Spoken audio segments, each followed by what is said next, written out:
We gotta talk about the crazy Antifa protest that happened as a result of the 3%ers having a permit for a rally in downtown Seattle. Now, this was really crazy, mostly because they didn't really try to resist or confront the 3%ers. You know, these guys are a bunch of veterans. They are defenders of the Constitution, so they're not going to be easily just walked over by a group like Antifa. However, Antifa, did surround a journalist by the name of Andy Ngo. This is an Asian person that was by himself, simply documenting what was happening in this particular protest. They were surrounding him, calling him a Nazi, all kind of crazy things. So before I even go deeper into this rabbit hole, what I'm going to do right now is go ahead and roll his footage. In these clips, you'll see how they're acting, how they're behaving. Really rabid, really dangerous, actually. After we get done with those clips, I'll talk about what was there. I'll talk about Antifa in general and make a greater point about them that has not really been made.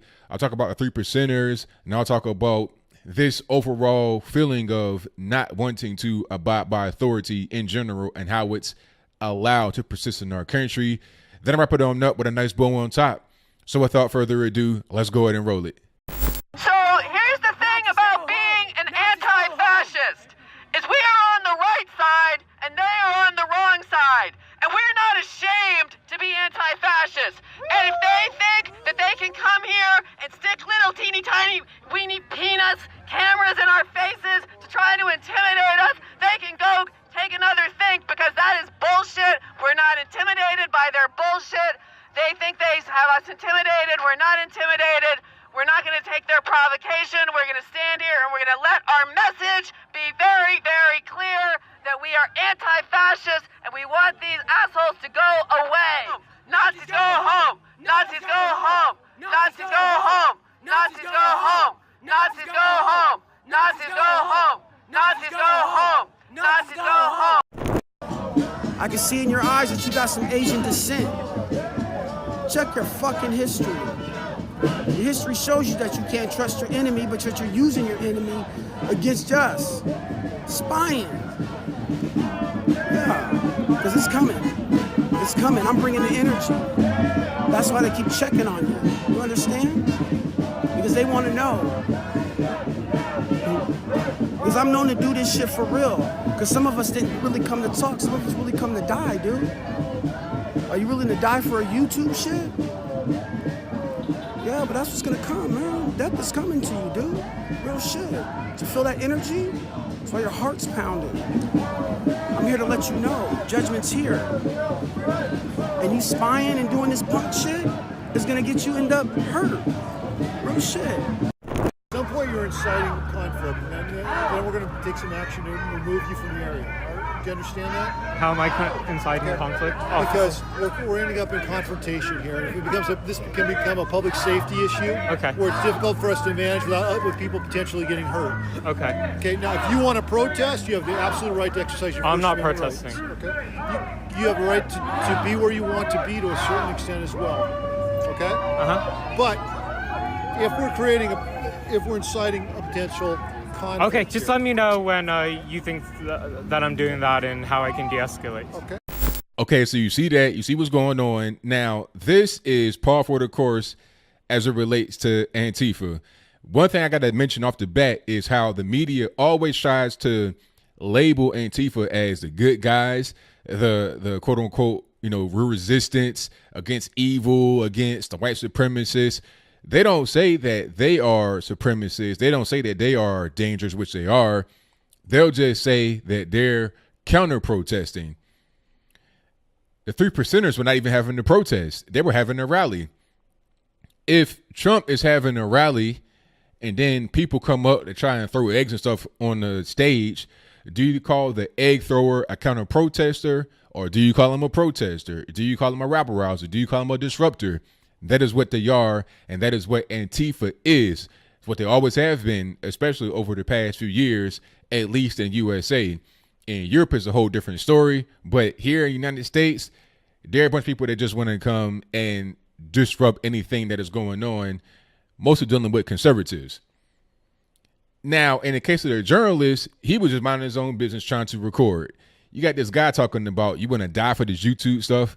I mean, how does that even make any sense? What is he even saying? He's not even doing anything. He's just there recording. Okay, so why would you want to kill this man for recording? There's cameras everywhere. What about this Asian person makes him so, much of a target? Is it because he appears to be weak and he's by himself and he does not have some kind of big badge on? When I say big badge, I mean either dealing with the police or dealing with some kind of news organization that's widely recognized. You know, if he had on a CNN placard or a Fox News placard, would you attack him? No, because you know that that's going to seal your fate, because they have a lot of resources that can easily get you behind them walls or up under the penitentiary. Same thing with a police officer. You want to assault one of them, what's going to happen? It's going to be a rough night and a rough few years for you behind them walls, getting 3 hots in the cot, if that. But I digress.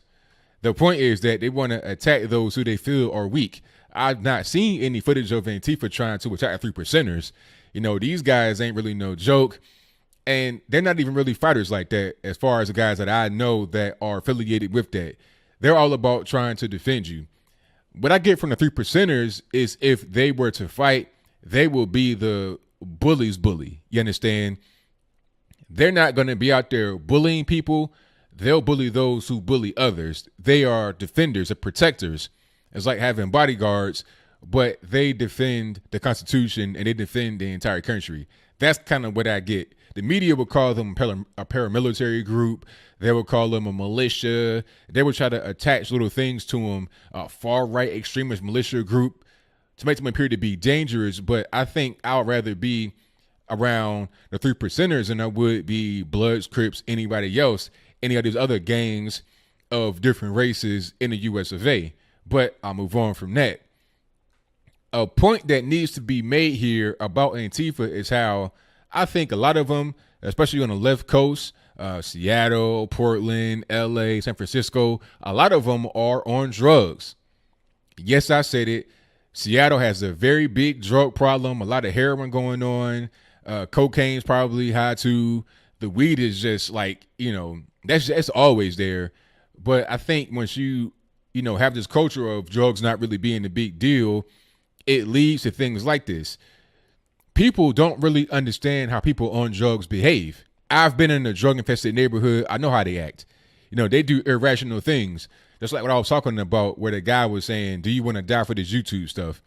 That does not make any sense, but it makes perfect sense in the mind of a dangerous crackhead, right?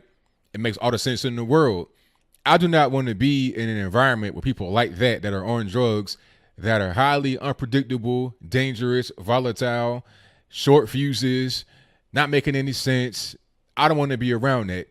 And it's bad when you have people that are in power that enable this kind of stuff. When Barack Obama was in office and he had Black Lives, LIES, matter in the White House, he's talking about, oh, you guys are doing a good job. Doing a good job, you're destroying cities. You're making people live in fear that did not live in fear before. How are you doing a good job? Same thing with Antifa. How are they labeled as some kind of righteous group that may be going about things in an unrighteous way, when in reality, all they are is just simply dangerous and a threat to anybody who does not immediately align with what they believe in. I'm a guy that says, you know what, regardless of what you want to believe in, I support your right to believe in it.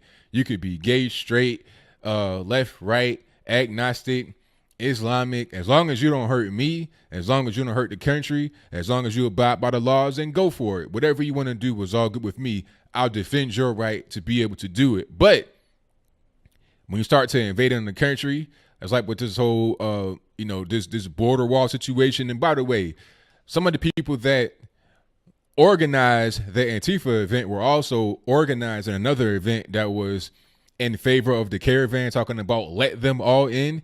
Do you want that? Do you want everybody to come into the country?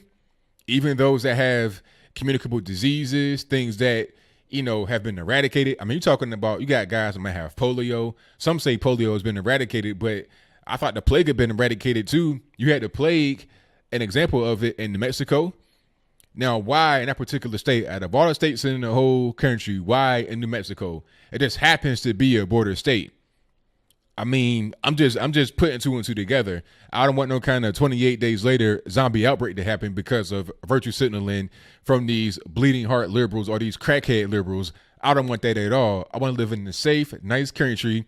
Antifa obviously aren't really able to do that. I'd much rather be around the 3%ers and people like that really respect our country rather than those who don't, and in my opinion are in a drug-induced fog, don't even understand what's going on.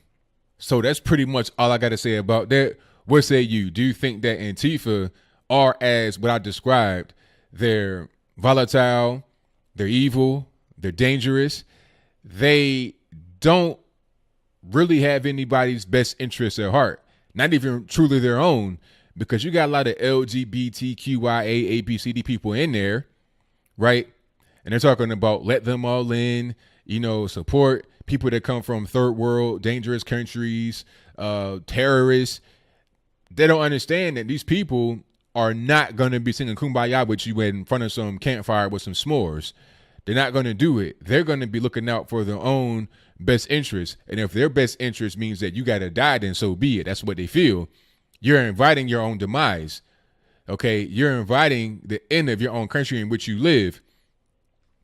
They talk about, America's not great. When was America ever great? All this, that, and the third. Meanwhile, they don't want to move. They don't want to go to Mexico, Canada, or nowhere else. They're going to stay right in a comfy little area in their grandma's basement eating bonbons and chicken fingers and stuff like that. They're going to do that rather than trying to, go out and embark on some kind of crazy adventure to colonize a new place or to move to a new place where they feel more comfortable.